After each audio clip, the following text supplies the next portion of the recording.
اللہ الرحمن الرحیم الحمد للہ وکفی وسلام علی عبادہ الذین اصطفی اما بعد فاعوذ باللہ من الشیطان الرجیم بسم اللہ الرحمن الرحیم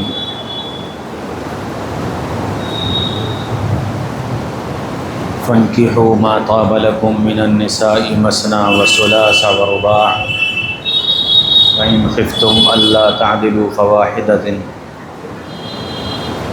وقال رسول اللہ صلی اللہ تعالی علیہ وسلم النکاح من سنتی وقال فمن رغب عن سنتی فلیس منی او کما قال علیہ الصلاۃ والسلام۔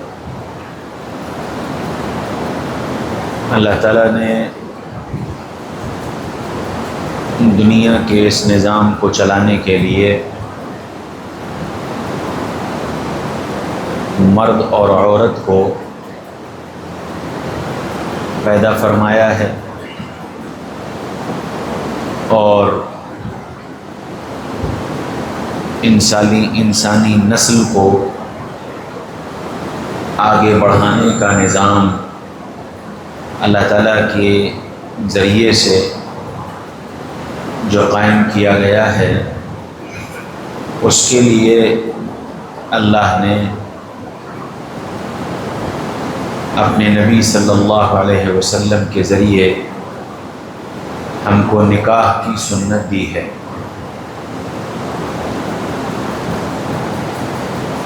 جب بیٹا بیٹی لڑکا لڑکی بڑے ہو جاتے ہیں تو ہر ماں باپ کو یہ فکر ہوتی ہے کہ میں اپنے بیٹے کی شادی کہاں کروں اور میں اپنی بیٹی کی شادی کہاں کروں، اور یہ ایسی فکر ہوتی ہے کہ ماں باپ کی آنکھوں کی نیند اڑ جاتی ہے اور بہت ساری فکریں دامنگیر ہو جاتی ہیں۔ اگر لڑکی کا رشتہ کرتا ہے تو فکر ہوتی ہے کہ پتہ نہیں لڑکا کیسا ہوگا، لڑکے کے گھر والے کیسے ہوں گے، وہاں کا ماحول کیسا ہوگا، لڑکی کے ساتھ کیا برتاؤ ہوگا، کیسی زندگی گزرے گی۔ ایک لامتناہی سلسلہ ہے۔ اور اسی طرح جب کوئی لڑکے کی شادی کرتا ہے تو یہ فکر دامنگیر ہوتی ہے کہ جو لڑکی آ رہی ہے وہ کیسی ہوگی، اس کا برتاؤ کیسا ہوگا، وہ گھر والوں کے ساتھ کیسے رہے گی، آگے گھر کا ماحول کیا بنے گا۔ یہ مستقل فکر کی چیز ہے۔ اللہ کے نبی صلی اللہ علیہ وسلم نے ہمیں یہ بتایا کہ دیکھو، دنیا میں جب لڑکے والے لڑکی تلاش کرتے ہیں اور لڑکی والے لڑکا تلاش کرتے ہیں تو 3-4 چیزیں دیکھتے ہیں۔ سب سے پہلی چیز اس کا خاندان دیکھتے ہیں، اس کا مال دیکھتے ہیں، اس کا حسن و جمال دیکھتے ہیں اور اس کا دین دیکھتے ہیں۔ یہ 4 چیزیں اللہ کے نبی نے بتائیں کہ جب شادی کا موقع آتا ہے تو ان 4 چیزوں کی بنیاد پر رشتے ہوتے ہیں۔ عام طور پر ہمارے اس وقت کے معاشرے میں دین چوتھے نمبر پر رہتا ہے۔ مل جائے تو ٹھیک اور نہ ملے تو بھی ٹھیک۔ آج کے زمانے میں سب سے پہلی چیز جو دیکھی جا رہی ہے، چاہے وہ لڑکے والا ہو چاہے وہ لڑکی والا ہو، وہ مال دیکھا جا رہا ہے۔ مال کی بنیاد پر رشتے ہو رہے ہیں۔ لڑکی والا یہ دیکھتا ہے کہ لڑکے کی آمدنی کتنی ہے، لڑکے کے پاس پراپرٹی کتنی ہے، بینک بیلنس کتنا ہے. اور جب لڑکے والا رشتہ کرتا ہے تو وہ یہ دیکھتا ہے کہ لڑکی کے باپ کی آمدنی کتنی ہے اور اس کی پراپرٹی کتنی ہے اور اس کا بینک بیلنس کتنا ہے. نمبر 1 پر یہ چیز آ گئی.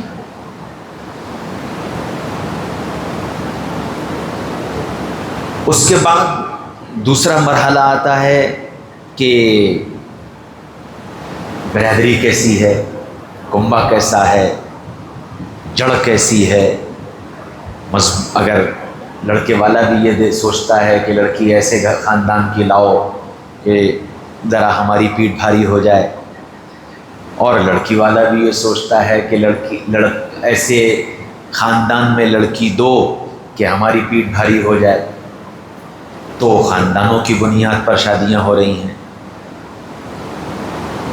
پھر تیسری چیز حسن و جمال دیکھا جاتا ہے کہ لڑکی خوبصورت کتنی ہے اور لڑکا خوبصورت کتنا ہے.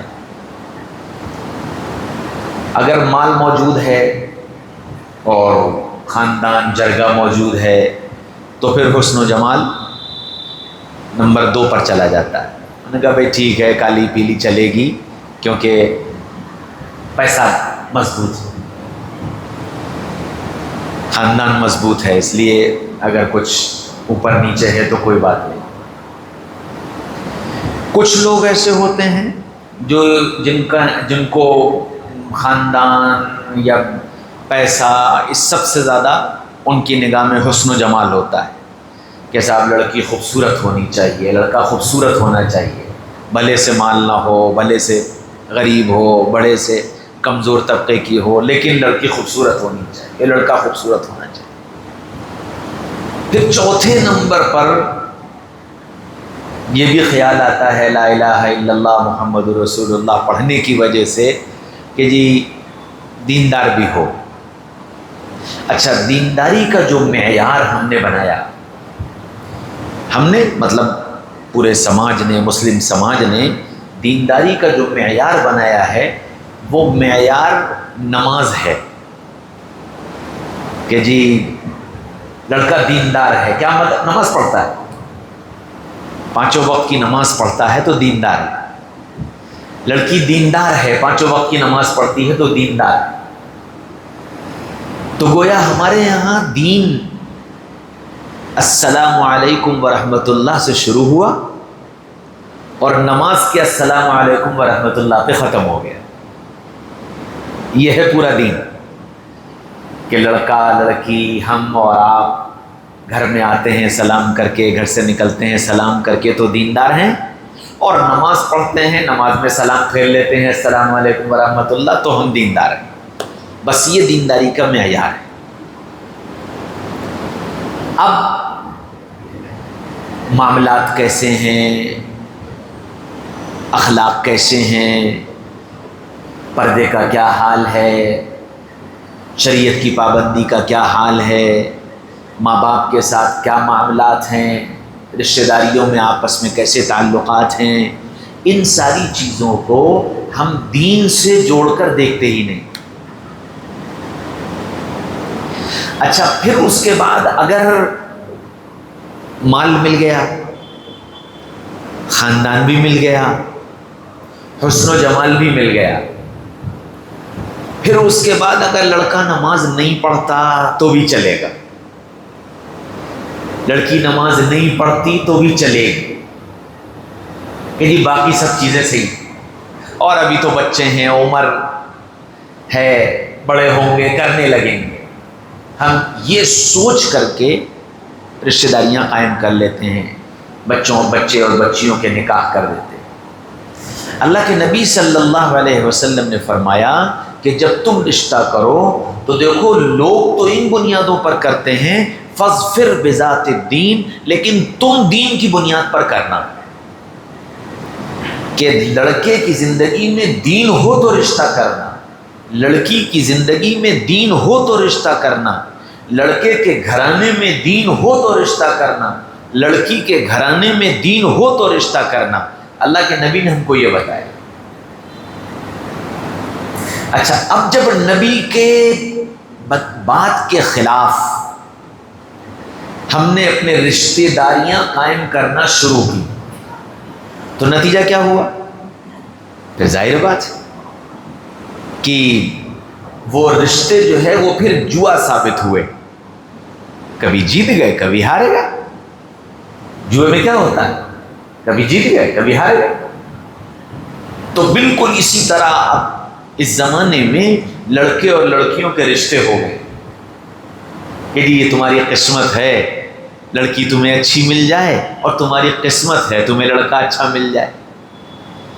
کیوں؟ بنیادیں غلط ہو گئیں، بنیاد مال بن گیا ہے۔ آج کی دنیا میں لڑکی والا سب سے پہلے یہ معلوم کرتا ہے کہ لڑکا کرتا کیا ہے، لڑکے کی آمدنی کتنی۔ ہماری جب شادی ہوئی تو ہمارے اماں ابا ایک جگہ رشتہ لے کے گئے، اچھا خاندان تھا، اچھا گھرانہ تھا، سب کچھ تھا۔ تو ان گھرانے والوں نے یہ معلوم کروایا کہ لڑکا کرتا کیا ہے اور اس کی آمدنی کیا ہے۔ ہمارے ابا نے فوراً منع کر دیا کہ نہیں، ہمیں نہیں کرنا۔ اور پھر ہمارے ابا نے کہا کہ ہم اپنے بچوں کی شادی وہاں کریں گے جو ہم سے یہ نہ پوچھے کہ لڑکا کرتا کیا ہے۔ تو اللہ کا شکر ہے چاروں کی ایسی ہوئی کہ کسی کی سسرال والوں نے یہ نہیں پوچھا کہ لڑکا کرتا کیا ہے۔ آج کی دنیا میں سب سے پہلی چیز، اچھا وجہ کیا ہے؟ ایمان کی کمزوری۔ کیونکہ ہم یہ سمجھتے ہیں کہ لڑکے کی آمدنی اگر 1,00,000 روپیہ مہینے کی ہے تب تو ہماری لڑکی اس گھر میں جا کر کے چین و سکون کی زندگی گزار پائے گی، اور اگر آمدنی 10,000 روپے ہے تو پھر ہماری لڑکی یہاں زندگی صحیح نہیں گزار پائے گی۔ ہم نے لڑکی کی زندگی کو اس لڑکے کی آمدنی سے جوڑ رکھا ہے، حالانکہ قرآن یہ کہتا ہے وَمَا مِن دَابَّةٍ فِي الْأَرْضِ إِلَّا عَلَى اللَّهِ رِزْقُهَا وَيَعْلَمُ مُسْتَقَرَّهَا وَمُسْتَوْدَعَهَا كُلٌّ فِي كِتَابٍ مُبِينٍ۔ دھرتی پر جو جاندار آتا ہے اللہ تعالیٰ اس جاندار کا رزق اس کے آنے سے پہلے لکھ دیتے ہیں، اس کا ٹھکانہ اس کے آنے سے پہلے لکھ دیا جاتا ہے، اور اس کے دنیا سے واپسی میں واپس جانے کا ٹھکانہ وہ بھی اس کے آنے سے پہلے لکھ دیا جاتا ہے۔ تو میرے مقدر کا جو ہے وہ مجھے مل کر رہے گا، ساری دنیا کی طاقتیں مل کر میرا ایک دانہ کم نہیں کر سکتی، اور جو میرے مقدر میں نہیں ہے ساری دنیا کی طاقتیں مل کر مجھے ایک دانہ زیادہ نہیں دے سکتی۔ یہ طے شدہ بات ہے۔ اب وہ لڑکا ہو یا لڑکی ہو، مرد ہو یا عورت ہو، کمانے والا ہو یا نہ کمانے والا ہو، اللہ نے سب کا مقدر، سب کا رزق، سب کچھ لکھ رکھا ہے۔ اس لیے اللہ کے نبی نے فرمایا مال کی بنیاد پر رشتے مت کرنا۔ ہاں، دین کو تم ترجیح دو، دین کو تم نمبر 1 پر رکھو، پھر اس کے ساتھ مال مل جائے، پھر اس کے ساتھ خاندان مل جائے، پھر اس کے ساتھ حسن و جمال مل جائے، نور علی نور، بہت اچھی بات ہے۔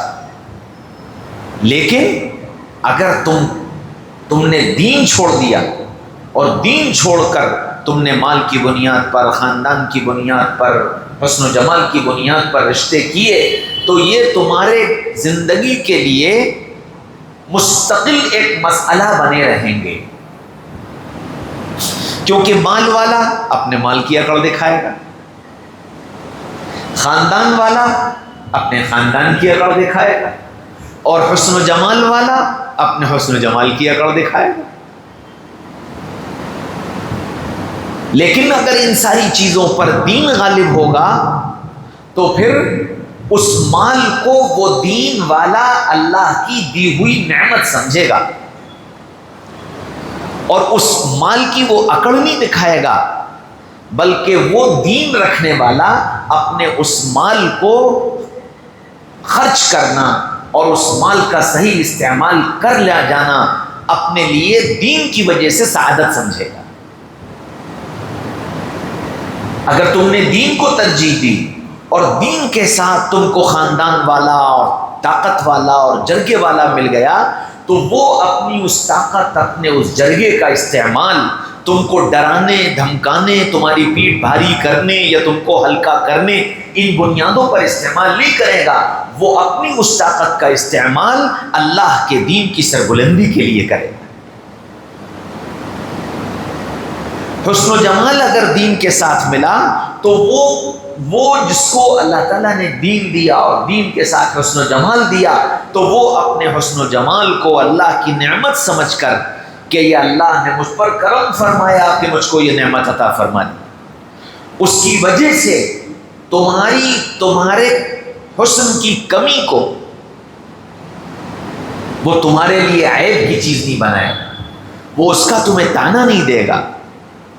اگر اس کی زندگی کے اندر دین ہوگا تو وہ یہ سمجھے گا کہ یہ حسن میرا ذاتی اختیاری نہیں ہے، میں خود حسین نہیں بن گیا، میں خود خوبصورت نہیں بن گیا، بنانے والا اللہ ہے۔ اس اللہ نے مجھے یہ حسن دے دیا، اگر اللہ مجھے یہ حسن نہ دیتا تو ساری دنیا کی طاقت مل کر مجھے یہ حسن نہیں دے سکتی تھی، اس لیے اس میں میرا کوئی کمال نہیں، تو اللہ کی نعمت ہے۔ تو اس بنیاد پر وہ تم کو اپنے حسن کی اکڑ نہیں دکھائے گا۔ اس لیے اللہ کے نبی صلی اللہ علیہ وسلم نے فرمایا تھا کہ نکاح کے موقع پر تم دین کو ترجیح دینا۔ آج کی دنیا میں دین سب سے پیچھے چلا گیا۔ اچھا، جب دین نکل گیا تو پھر جو چیز غالب رہی اس نے اپنا رنگ دکھانا شروع کیا۔ اگر مال غالب رہا تو پھر اس مال والے نے اپنے ہی خاندان کے، سسرال کے، اپنے رشتہ داروں کو، اس نے سب کو حقیر گننا شروع کر دیا۔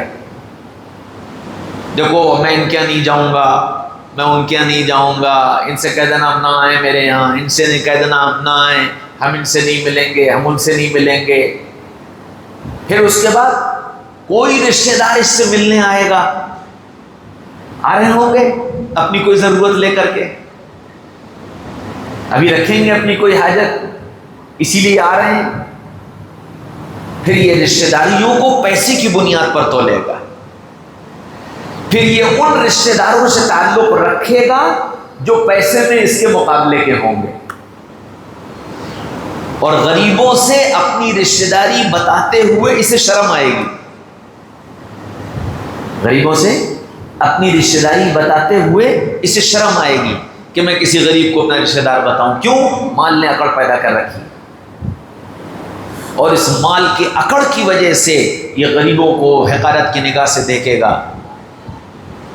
مال ہوگا اپنی عیاشیوں میں، اپنی خواہشات میں، اپنی لذتوں میں، اپنے مزے میں یہ مال خرچ کرتا رہے گا، اپنے ہی سگے رشتہ دار تنگ دستی کے حالت میں زندگی گزار رہے ہوں گے، اور اس کو احساس نہیں ہوگا کہ مجھے اللہ نے مال دیا ہے تو میرے ذمے ہے کہ میں اپنے رشتہ داروں کی فکر کروں۔ کیوں؟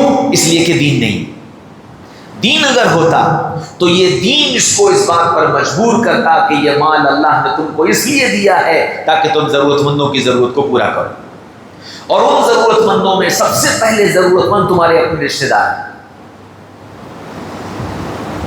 تو اب جب شادی تم نے مال کی بنیاد پر کی تو پھر یہ تمہاری بیٹی کو تم سے جدا کر دے گا، یہ تمہارے بیٹے کو تم سے جدا کر دے گی،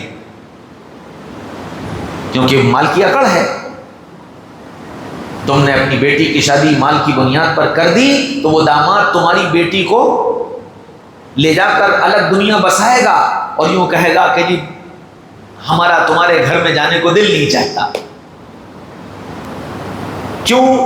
اس لیے کہ غریب گھرانہ ہے، اور تم نے اپنے بیٹے کی شادی کسی پیسے والے کے گھر میں کر دی، جہاں دین نہ ہوا تو وہ پیسے والی تمہارے بیٹے کو لے اڑے گی، اور وہ یوں کہے گی کہ اس مرغی کے دربے میں ہمارا دم گھٹتا ہے، باہر چلو۔ سینکڑوں واقعات۔ ایک ماں باپ نے اپنے بیٹے کو بڑی محنت سے پڑھایا لکھایا، گاؤں کے رہنے والے تھے، اور وہ بیٹا بہت قابل ہو گیا، پڑھ لکھ کر انجینئر بن گیا۔ اب جب انجینئر بن گیا تو شادی کا مسئلہ آیا، شادی کا موقع آیا تو لڑکے نے کہا کہ جی میں فلاں صاحب کی بیٹی سے شادی کروں گا، بڑے پیسے والے تھے، وہاں شادی کر لی۔ رخصت ہو کر کے جب آئی گھر میں تو مہینے بھر کے بعد کہنے لگی کہ دیکھو میں گاؤں میں نہیں رہ سکتی، اور گاؤں کی فضا مجھے سمجھ میں نہیں آتی، کہیں شہر میں مکان لو۔ اور ماں باپ کہ تم آتے جاتے رہنا، میں یہاں نہیں رہ پاؤں گی۔ ظاہر بات ہے، پیسے والی تھی، شہر میں مکان لے لیا۔ ماں باپ سے کہا، ماں باپ نے کہا بیٹا ہم تو یہیں گاؤں میں ٹھیک ہے۔ پہلے ہفتے میں چکر لگاتا تھا بیٹا، ہر ہفتے ماں باپ کے پاس آتا تھا، جاتا تھا، آتا تھا، جاتا تھا۔ صبح چھٹی کے دن صبح سے آ جاتا، دن بھر رہتا، شام کو چلا جاتا۔ اب اس پر بھی بیوی نے پھر پنجہ کسنا شروع کیا، پورا دن غائب رہتے ہو، بچوں کے لیے کوئی ٹائم ہے تمہارے پاس کہ نہیں ہے؟ سارا ہفتہ نوکری پر رہتے ہو، صبح سے شام تک، چھٹی کا دن ملتا ہے وہ اپنے گاؤں چلے جاتے ہو، اور دن بھر تمہارا کوئی ٹھیک ہے ماں باپ ہیں، آدھا دن انہیں دے دو، آدھا دن ہمیں دے دو۔ اچھا بھائی چلو کمپرومائز، آدھا دن وہاں آدھا دن یہاں۔ اس کے بعد وہ کوئی باہر سعودیہ میں جاب نکلی، بیوی نے اصرار کر کے کہ صاحب اپلائی کر دو، وہ اپلائی کیا، وہاں نوکری لگ گئی۔ اب ماں باپ نے کہا کہ بیٹا تم چلے جاؤ گے تو ہمارا کیا ہوگا؟ اور بیوی نے سمجھایا کہ کوئی فکر کی بات نہیں ہے، تم وہاں سے پیسے بھیجتے رہنا، اور یہاں سے نوکر رکھ دو، سب کرتے رہیں گے، یہ ہوگا وہ ہوگا۔ چلا گیا۔ اور سعودیہ کی لالچ یہ بھی سمجھایا کہ وہاں بیت اللہ پاس ہوگا، ہر سال حج کرو گے، عمرہ کرو گے، یہ ہوگا یہ ہوگا۔ چلا گیا، وہاں رہنے لگا، نوکری کرنے لگا۔ نوکری بہت بڑی تھی، چھٹیاں ملنا مشکل ہوتی تھیں، لیکن ہر سال اسے حج کا موقع ملتا تھا۔ 12 سال گزر گئے، ہر سال حج کرتا تھا، اور جب حج کر کے واپس لوٹتا تو اسے خواب دکھائی دیتا کہ تیرا حج قبول نہیں ہوا۔ ہر سال یہی ہوتا۔ جب 12ویں سال اس نے حج کیا اور پھر یہی خواب دیکھا تو کسی بزرگ کے پاس گیا اور جا کر بتایا کہ میں یہ نوکری کرتا ہوں، میری حلال کی آمدنی ہے، سب کچھ ہے، اور میں ہر سال حج کرتا ہوں، لیکن حج کے بعد ہر سال مجھے یہ خواب نظر آتا ہے، اور اس سال بھی میں نے حج کیا، مجھے یہی خواب نظر آیا۔ تو انہوں نے پوچھا کہ تم کہاں کے رہنے والے ہو؟ کہ جی فلاں جگہ کا۔ ماں باپ ہیں تمہارے؟ کہ ہاں ہیں۔ کہاں ہیں؟ کہ وہاں گاؤں میں۔ کہ ماں باپ کے پاس کب سے نہیں گئے؟ کہ 12 سال ہو گئے۔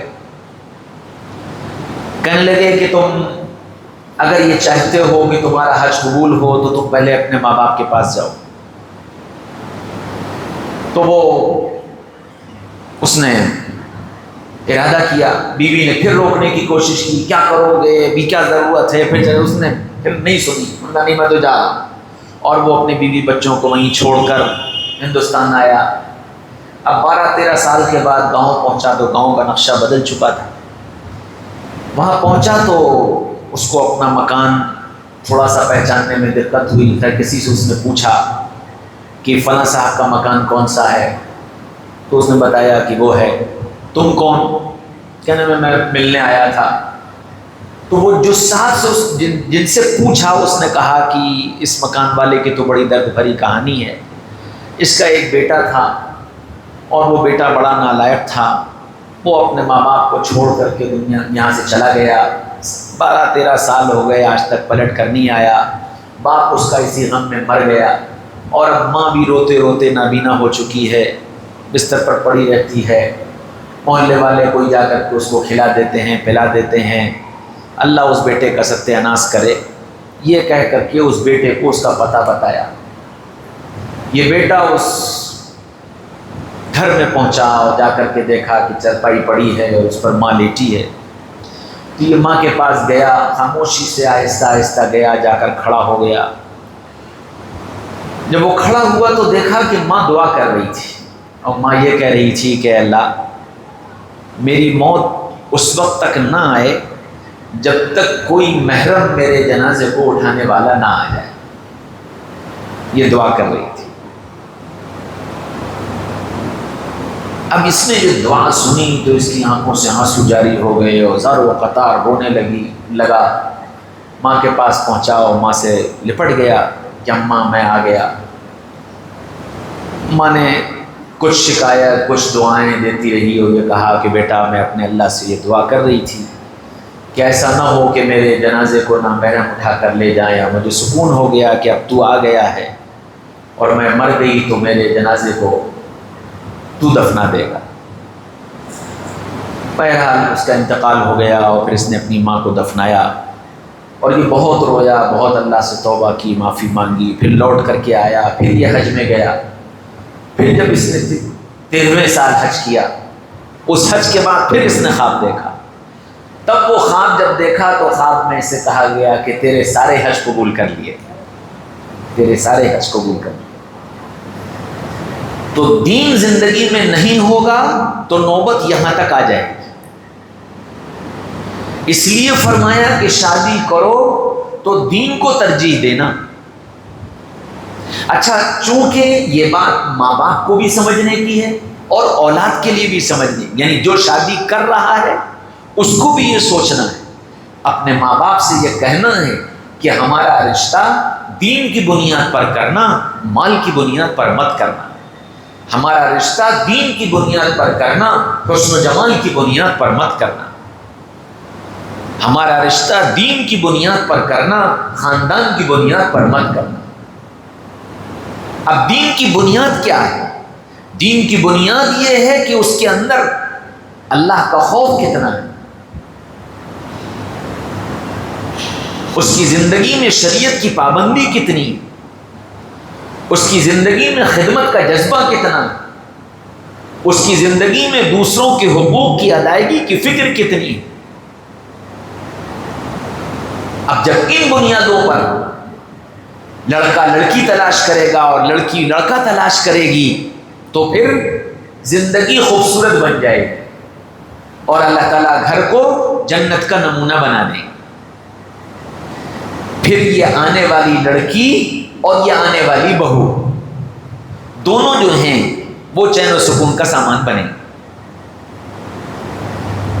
دونوں گھروں کے لیے، اور اسی طرح لڑکا اور اسی طرح داماد، کہ جب ہم اپنے بیٹے کے لیے بہو تلاش کریں اور جب ہم اپنی بیٹی کے لیے شوہر یعنی داماد تلاش کریں تو اس وقت دین کو بنیاد بناؤ، سنت کو بنیاد بناؤ، اللہ اس کے رسول کی محبت کو بنیاد بناؤ، تقوی کو بنیاد بناؤ، تعلق مع اللہ کو بنیاد بناؤ۔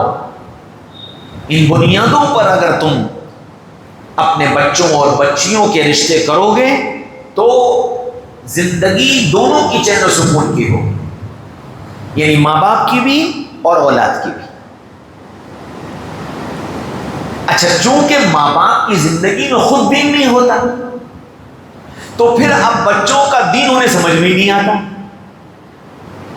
ماحول کی وجہ سے، اچھے لوگوں کے درمیان بیٹھنے کی وجہ سے بچوں کی زندگی میں دین آ گیا اور ماں باپ کی زندگی میں دین نہیں آیا، تو اب ماں باپ کو بچوں کا دین سمجھ میں نہیں آتا۔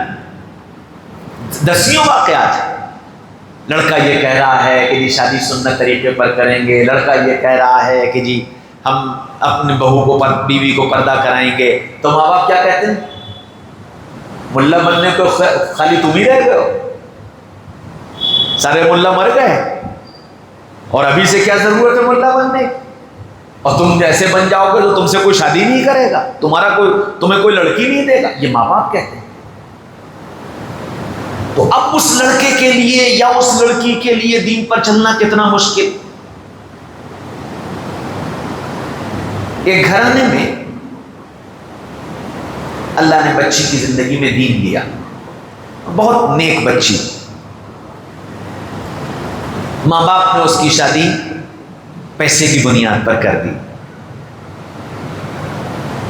وہ لڑکی رخصت ہو کر چلی گئی. اب وہ لڑکا تو بہت دنیا میں مگن، دنیا کی محبت، دنیا دنیا دنیا دنیا. اور یہ لڑکی بڑی سنت کی پابند. کتنی مرتبہ اس کے میرے پاس فون آئے، اس کے میرے پاس میسیجز آئے، ہچکیوں سے روتی تھی وہ مجھے فون کر. وہ مجھے چچا کہتی تھی کہ چاچا مجھے اتنا ڈر لگتا ہے کہ کہیں میرے گھر میں اللہ کا عذاب نہ آ جائے. میں اتنا سمجھاتی ہوں، میں اتنا کہتی ہوں، ان کو کسی کو اللہ کا ڈر نہیں، ان کو کسی کو نماز کی فکر نہیں، سب پڑھے سوتے رہتے ہیں، ان کو کسی کو حلال حرام کی فکر نہیں. چچا جان میری تو زندگی دوبھر ہو گئی ہے، مجھے سانس لینے میں گھٹن محسوس ہوتی.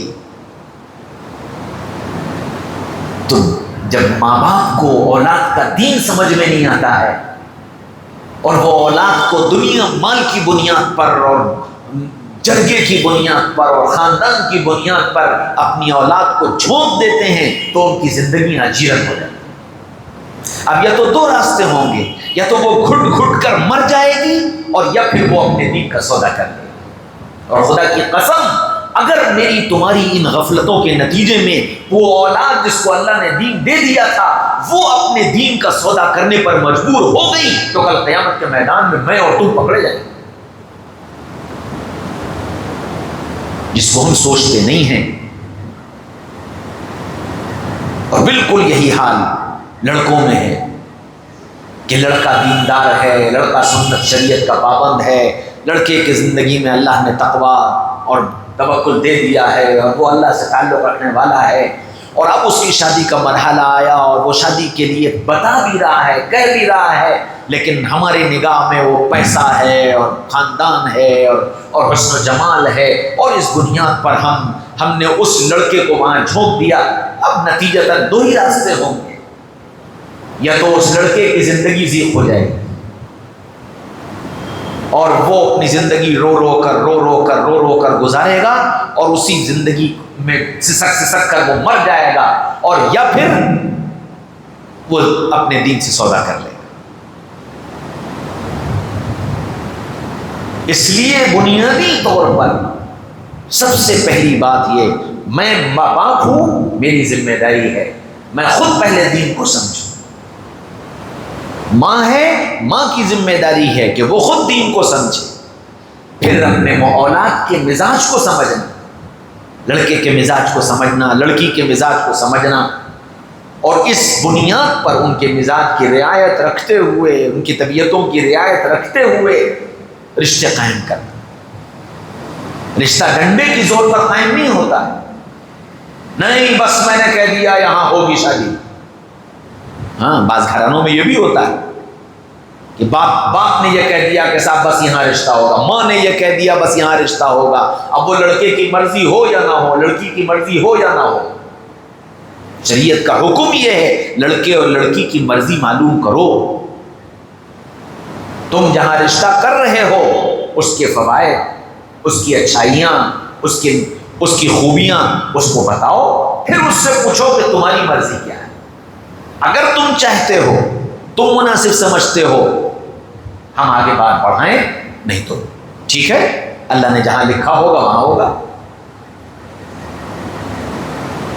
دو ہمارے یہاں افراط و تفریط ہو گئی ہے، یا تو ہم اتنے سخت ہو گئے کہ ہم لڑکا اور لڑکی سے پوچھنا گناہ سمجھنے لگے، لڑکے اور لڑکی کی مرضی معلوم کرنا ہمیں عیب لگنے لگا ہے، عار سمجھتے ہیں. باصاحبہ لڑکی سے پوچھا جائے گا، باصاحبہ ہم لڑکے سے پوچھ کے رشتہ کریں گے، پھر ہم باپ کس بات کے،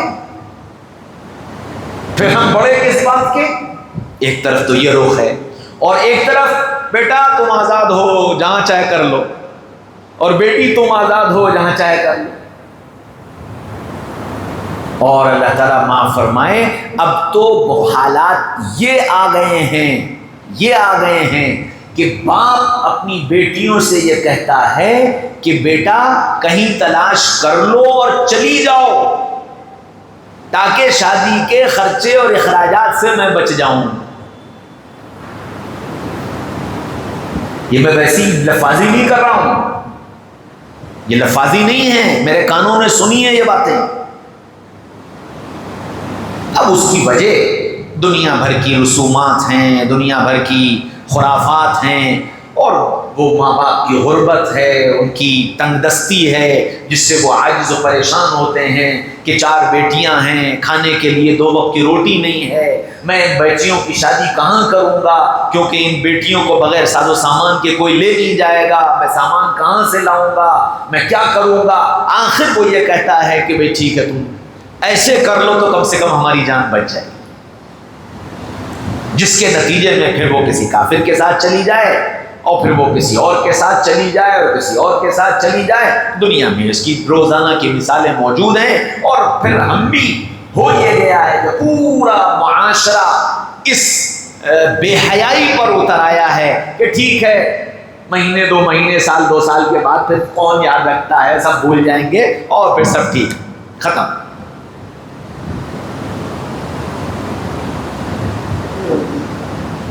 میرے بھائیوں دوستوں عزیز بزرگوں، اس لیے اللہ کے نبی صلی اللہ علیہ وسلم نے جو ہم کو دین دیا ہے نا، وہ خالی نماز والا نہیں دیا،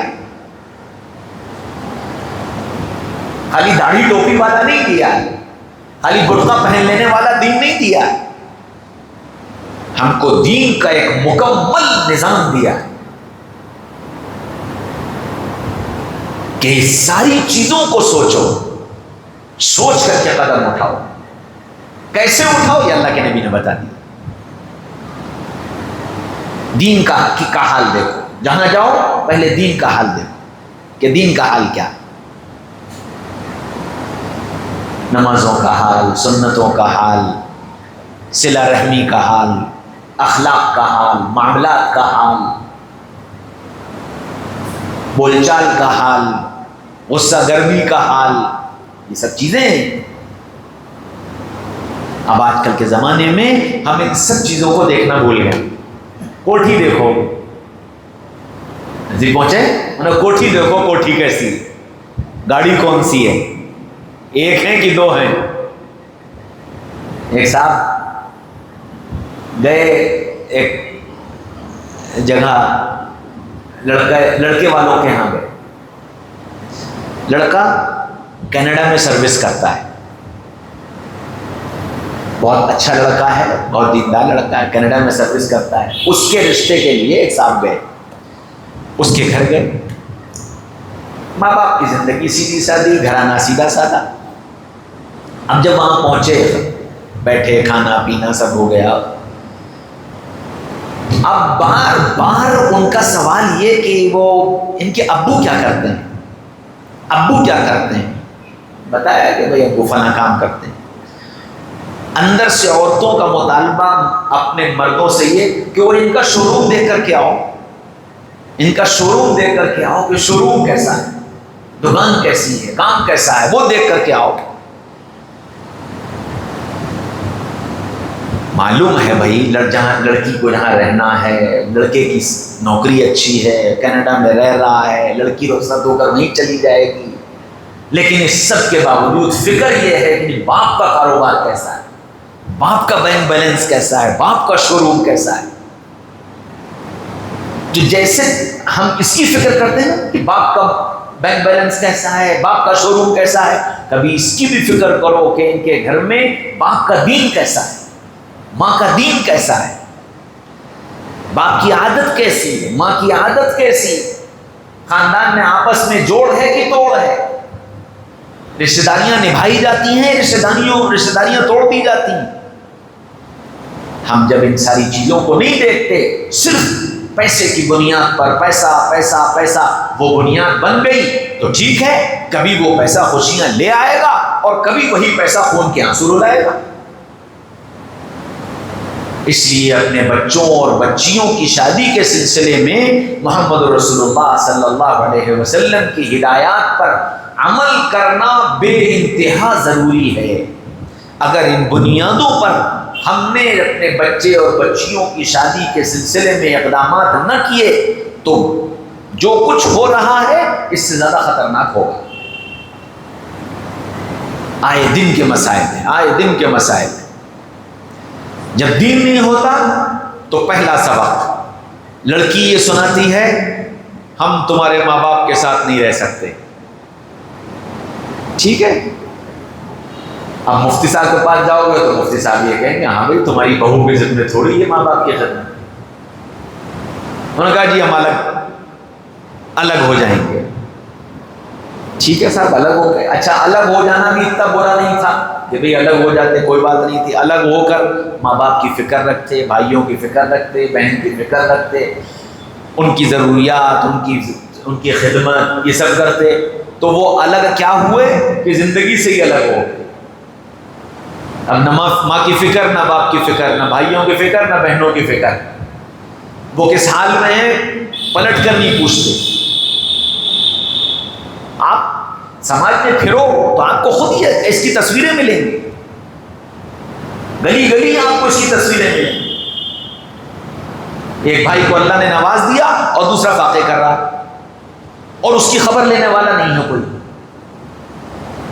ایک بھائی کو نواز دیا اور بہن تنگی کے ساتھ اس کے یہاں صبح اور شام کی اپنا پیٹ بھرنے کی مشکل ہو رہی ہے اور بھائی پلٹ کر خبر نہیں لے رہا اسے۔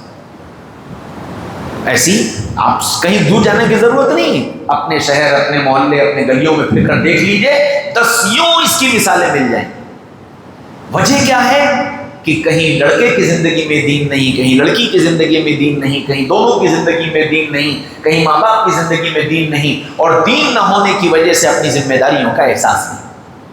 اور ان ذمہ داریوں کے ادا کرنے پر کل قیامت کے میدان میں کیا ملے گا اس کا پتہ نہیں، کیونکہ اگر آدمی کو نفع معلوم ہو جائے کہ جی میں یہ کروں گا تو مجھے یہ پروفٹ ہوگا تو آدمی اس لالچ میں ہی کر لیتا، تو وہ بھی پتہ نہیں، اور اگر پتہ ہے تو اس کا یقین نہیں، جس کی وجہ سے پھر وہ حقوق کا ادا کرنا مشکل سے مشکل تر ہوتا چلا جائے۔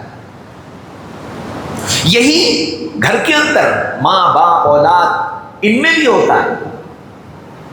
اگر ماں باپ، اگر اللہ تعالیٰ یہ بات سمجھا دے کہ اللہ تعالیٰ نے جو مجھے مال دیا ہے یہ میری بیوی پر، میرے بچوں پر، ان کی بیماری پر، ان کی تکلیف پر، ان کی ضرورتوں پر، ان کے راحت اور آرام پر میرا یہ پیسہ خرچ ہو رہا ہے تو یہ اللہ کے خزانے میں صدقہ، مقبول صدقے کی شکل میں جمع ہو رہا ہے، اور اس صدقے پر اللہ تعالیٰ کے ہاں ہم کو بڑا اجر ملے گا، تو ظاہر بات ہے کہ اب جو ضرورتیں آئیں گی، جو پریشانی آئے گی، جو تکلیف آئے گی، اس پر اگر مال خرچ ہوگا خوشی ہوگی کہ الحمدللہ اللہ نے اگر یہ پریشانی دی تو اس پریشانی کو دور کرنے کے لیے اللہ نے مجھے اسباب بھی عطا فرمائے ہیں، الحمدللہ مجھے کسی کے سامنے ہاتھ نہیں پھیلانا پڑا، مجھے کسی سے کہنا نہیں پڑا، میرے بچے کو پریشان نہیں ہونا پڑا، اللہ نے مجھے دیا تھا میں نے اس پر خرچ کر لیا اور یہ اللہ کے خزانے میں جمع ہو گیا۔ جہاں یہ نہیں ہوتا وہاں جیسے ہی لڑکا اور لڑکی کی شادی ہوئی انہوں نے کہا بھائی آج سے ہمارا تمہارا مسئلہ ختم، اب تم جانو اور تم جانو۔ یعنی آپ سوچو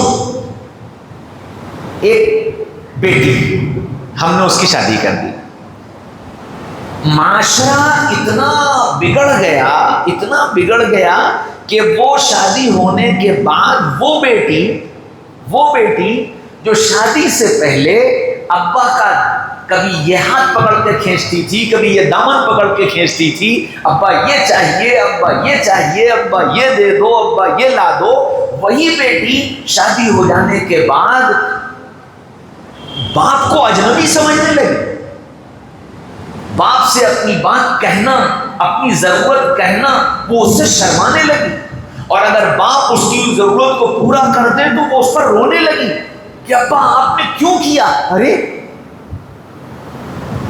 بس شریعت نے جیسے بیٹے کو حق دیا ہے باپ کے مال میں ویسے ہی بیٹی کو بھی تو حق دیا ہے باپ کے مال میں، اور باپ اگر اپنی بیٹی کی ضرورت پوری کر رہا ہے تو یہ کوئی اجنبی بات نہیں ہے، لیکن معاشرے میں اتنا اس چیز کو چلن دیا گیا، اتنا چلن دیا گیا کہ لڑکی کی شادی کرنے کے بعد گویا ہم اس کو غیر سمجھ لیتے ہیں کہ بھئی اب تم جانو تمہارے سسرال والے جانے، تم جانو تمہارا میاں جانے، ہم سے تم سے کیا مطلب واسطہ، ہم نے تو شادی کر دی، خدا نہ خواستہ ہم نے گویا تم کو شادی کے ساتھ اپنی زندگی سے الگ کر دیا۔ یہ پورے معاشرے کی یہ تصویر بنی ہوئی ہے، اور پھر ظاہر بات ہے کہ اس کی وجہ سے لڑکیاں اس سے متاثر ہیں،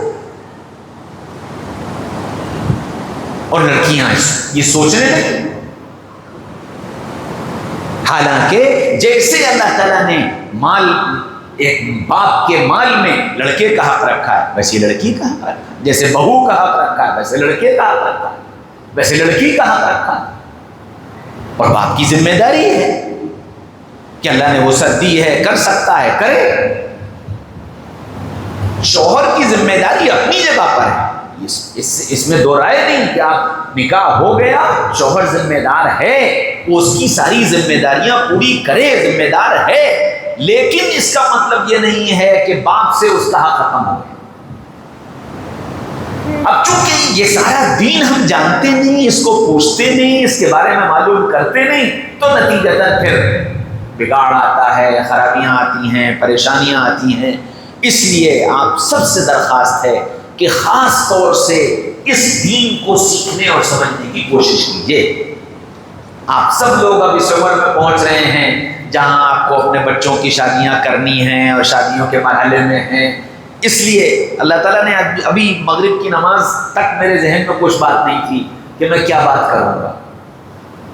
سلام پھیرنے کے بعد بیٹھا اور تسبیح پڑھ رہا تھا، اسی میں سوچ رہا تھا کہ آج کیا بات کروں، کیا بات، اللہ نے ذہن میں ڈال دی کہ بھئی یہ بات کرو، تو اس لیے یہ ساری باتیں اللہ نے کہلوا دی۔